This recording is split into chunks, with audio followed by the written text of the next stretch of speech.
Hey guys, and welcome back to my channel. So I've already made a blog post a while back with this specific topic, but I've actually never come around to make a video of it. So I thought that that's what I want to do today. I know that some of you read my blog, some of you watch my videos. So this one is definitely for those of you who haven't read that blog post, or just those of you who need to get everything refreshed. I know that there's a lot of people all over the world who are trying to make better, more sustainable choices, especially when it comes to fashion in 2019. It seems like there's a lot of people who has this as kind of a goal or a New Year's resolution, which I just think is amazing. So recently I stumbled upon this quote that I also have here behind me. Follow your heart, but take your brain with you. That quote just hit the nail on the head for me, because I feel like we live in a world where there's a lot of focus on following your dreams, following your passions, being yourself, making yourself happy. And I'm a huge advocate for this. I follow my own dreams, I follow my own passions, so please don't get me wrong. These are all elements that can contribute to your own happiness, so I definitely think that these are all important. Somewhere in that process though, and in our quest for making ourselves happy, I think it is so important that we don't become selfish. We must never forget that we have a responsibility for other people as well, or for our planet in general. I know that this sounds so cliche, especially coming from someone who are so into sustainability and taking care of our planet in general. And I feel like it's very important that we start taking action instead of just being hopeful for the future. So in this video, I want to highlight this responsibility that I feel like we have in the fashion area, but still kind of lead the way and come up with a lot of ideas on how you can keep having as much fun as you want. I don't think that it's realistic that we as consumers know everything about every supply chain. I don't know everything either. I do look at myself as a very curious and very critical consumer, and I do know a lot about some things, but there's still a lot of things that I don't know anything about. And I know that for some, especially those who are just getting into the field of sustainability, especially sustainable fashion, it can be so hard figuring out if you're even doing the right thing. But there are tons of things that you can do already now to at least improve your consumption habits. And if you're ever in doubt, then just keep reminding yourself that the most sustainable thing you can do is to use what you already have. So if you're ever completely in doubt whether this brand that you're about to support or purchase something from, if they're even as sustainable and ethical as they say they are, just remember that you can always just use what you have. So that's also why it is so important that you make the right decisions the first time. So the first time you need to purchase something, it's really important that you buy the right thing. I will soon make a video about how to shop smarter and how to be able to get your hands on sustainable fashion items in a more affordable way, because I know that there are many people who don't really support sustainable initiatives because it's way out of their budget. So that video is coming up very, very soon. But without any further ado, here are 6 different things that you can do already now to make better fashion choices in the future.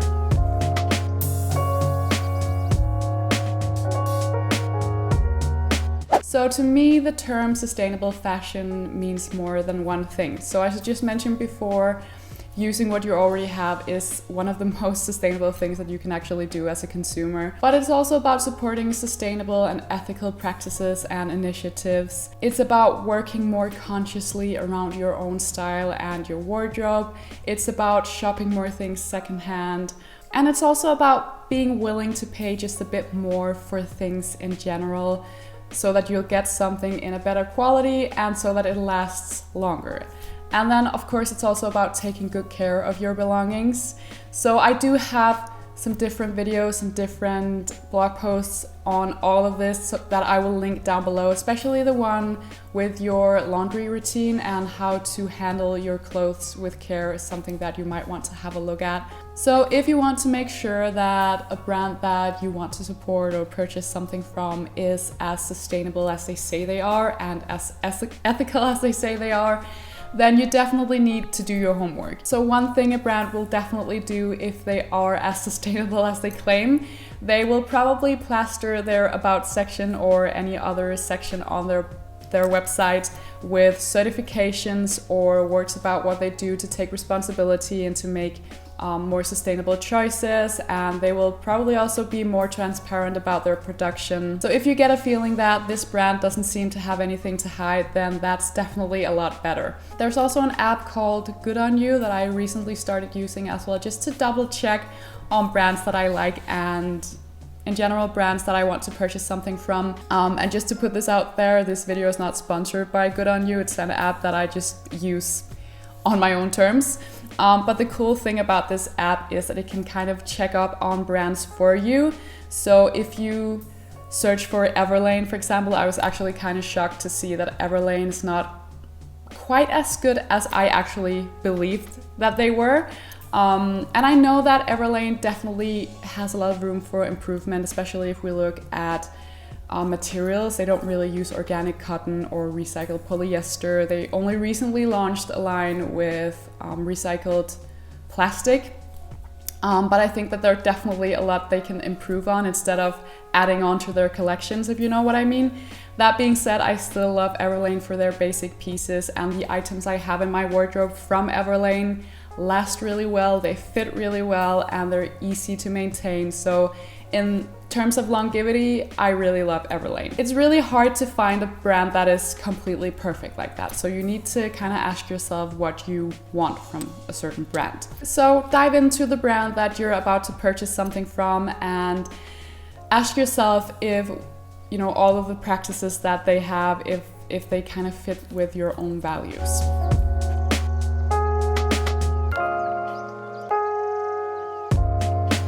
So the next step is definitely for those of you who are willing to do a bit more homework, and that is to look for different certifications.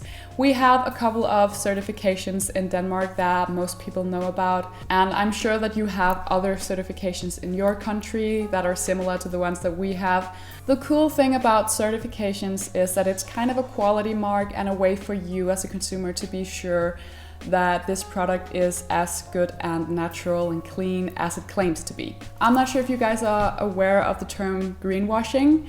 Greenwashing means when a brand claims their products to be better than they are. Sometimes a product claims to be 100% natural or of natural origin, and I'm sure you know a lot of these terms, and you can't always trust as a consumer that this is actually true.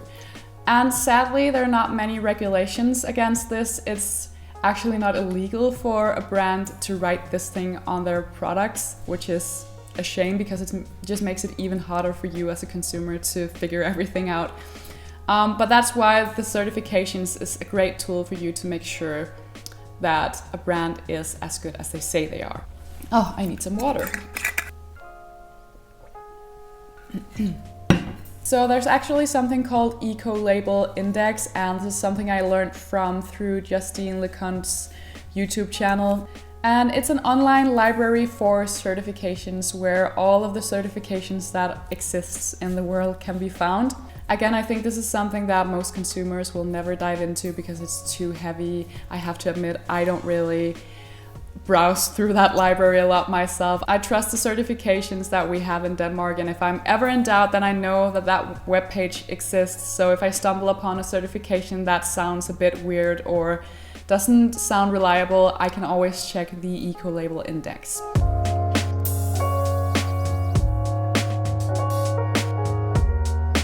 Let's move on to step number 3, which is about materials. So again, I don't think that it's realistic that we as consumers know everything about every fiber, every kind of material, all these things.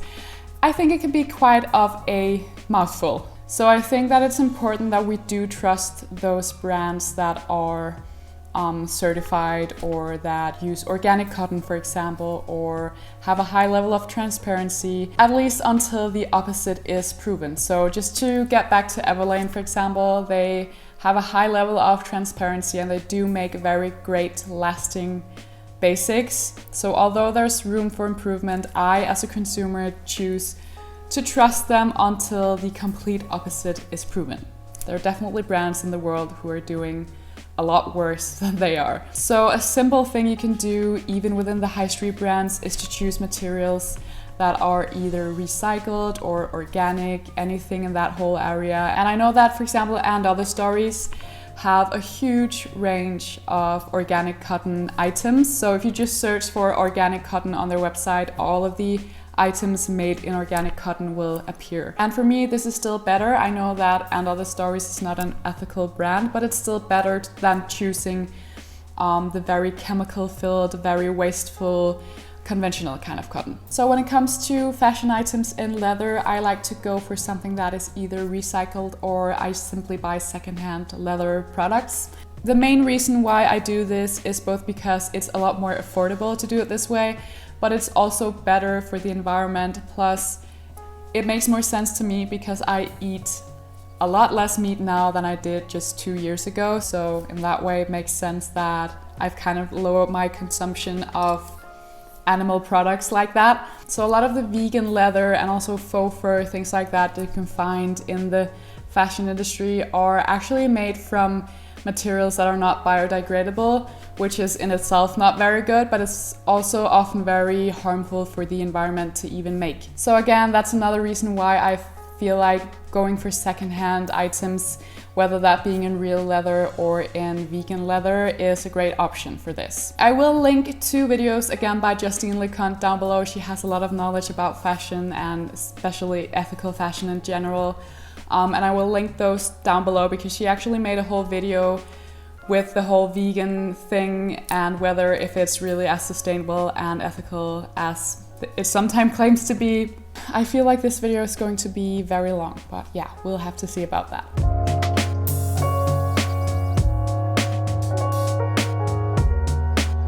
So let's move on to step number 4, which is all about the term good quality. So it's about digging into what that actually means. So it's kind of a bit in continuation to some of the other points. It's about choosing materials that will last for a long time. It has more than one meaning. So it's both about choosing materials that will last for a really long time, but it's also about choosing items that are, not part of some passing huge overhyped trend that will pass next season. So for me personally, the way I've worked around this whole thing is to build a wardrobe where 80% of it is all year basics I can wear all throughout the year and that stay timeless year after year. And then of course with the final 20% of my wardrobe, that's where I leave room to have just a bit more fun. But I think that in general, we should all become better at really investing in wardrobe pieces that we can love for many, many years. It's also quite important for me to emphasize that all of the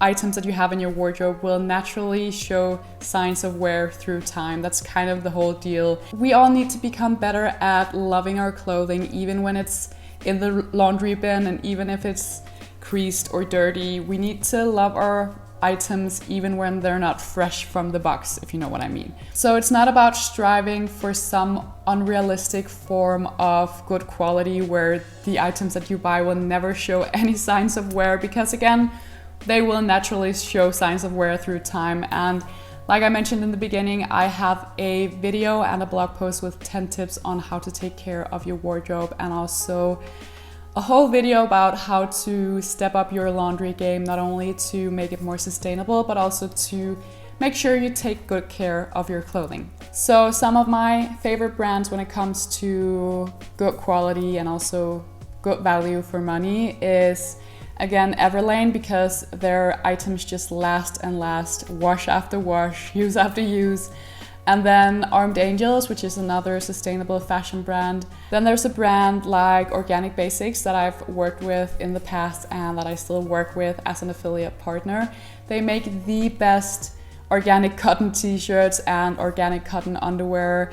Their t-shirts are both me and my husband's favorites. I sometimes steal his t-shirts if my own t-shirts are in the laundry bin. So in general, I go for materials that seem sturdy and that are made in natural blends. So that could be something like 100% organic cotton or linen or wool, for example. So before moving on to the next step, I just want to highlight that the term good value for money is something that we all seem to use a lot. I feel like we've been taught that things need to cost as little as possible, so that the price point is great for us as consumers, but we kind of just forget that it doesn't leave a lot of room for the other steps in the supply chain. So that could be like the wages for the people in the production, or just in general, sourcing organic materials will naturally be a bit more expensive than conventional ones. So yeah, I just kind of wanted to point this out, that naturally when you choose something that is more sustainable, you will often have to pay a bit more than you're used to. And that's just kind of the way it is.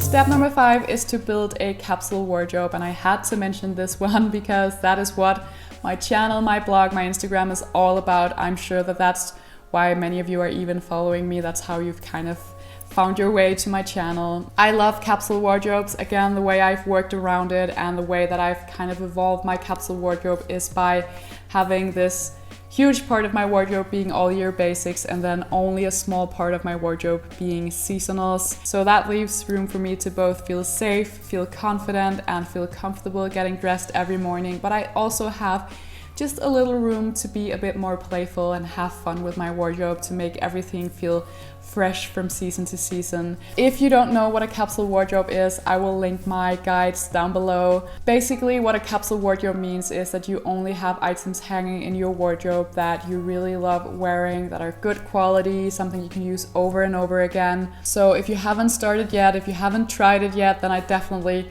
recommend this. If not, just as a way to get you started, you can always go back to a more normal way of keeping your wardrobe, but it's definitely a great tool to help you get started with the whole sustainable and slow fashion thing.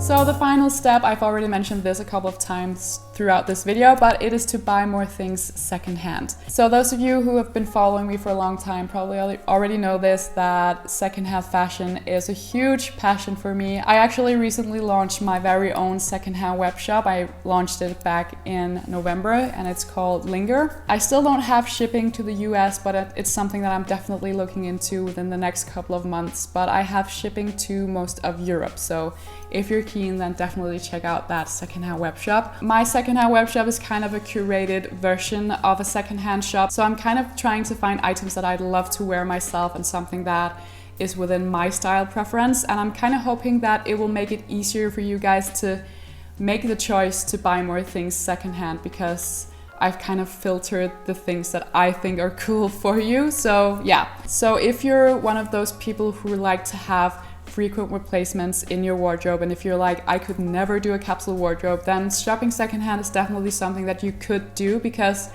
it kind of allows you to have these frequent replacements, but just in a more sustainable way than constantly supporting the high street chains. Even though I'm not one to follow huge trends, then I am very much aware that there are many trends that we see now that you can actually find in the secondhand shops if you just look a bit closer. So buying secondhand or swapping with your friends or whatever floats your boat is definitely something you can do much more of to become more sustainable in 2019. So I really feel like this was a long video, and if you're still watching, thank you so much from the bottom of my heart. I know that this was a long one. It's all about starting where you can start with what you have energy to start with, and then be curious, be critical, but be kind above all. That's probably the most important thing. So thank you guys so much for watching this video. Don't forget to give me a thumbs up and subscribe to my channel if you did enjoy it. And then I will see you all in the next one. Bye guys.